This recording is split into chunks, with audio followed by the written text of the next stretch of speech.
everyone sitting down and hoping that those standing up will soon be sitting down.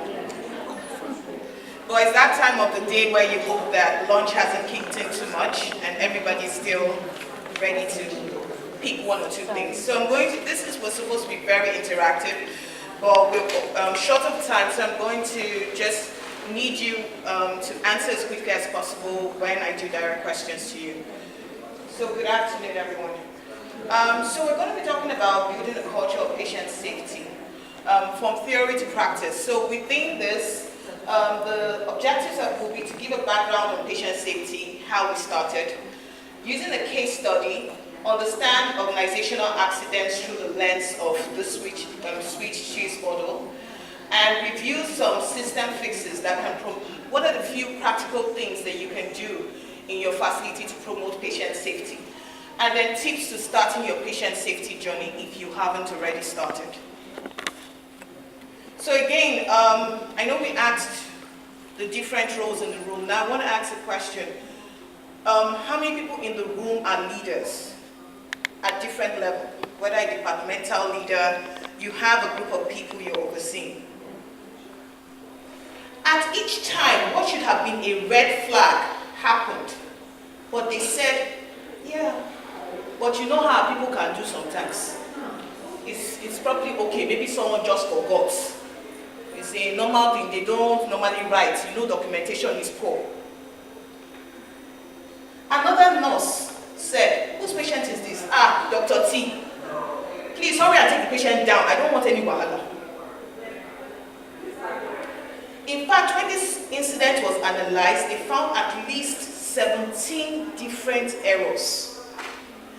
And the most impactful thing to note is that none of the errors could single-handedly have made that patient have the wrong surgery. It was a accumulation of different errors adding up. That if the first error slipped, we caught it the second stage. It would have been easier. It would have been stopped. We caught it the third stage, but the patient went through all the steps in the system and eventually got a wrong surgery. What do you think are some of the things that were in place? This could have prevented this. Any quick answers? Yes, please. Can I have a mic going around? I'll say nobody was willing to go the extra mile. Nobody was willing to go the extra mile to cross-check.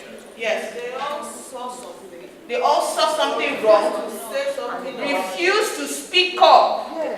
They refused. They said something was wrong. Ah, but Dr. T has probably given them wahala before. Like, why is my patient not moving? You know, so they've probably spoken up in the past. And someone said, you kept the visiting consultant waiting. So now, I don't want wahala. You should just carry your patient and go. Yes, please. Have distinct, like put in very obvious places, the process to show. Have you double-checked this patient's name? Have you seen who it is? Simplified protocol. A checklist. Sustain success.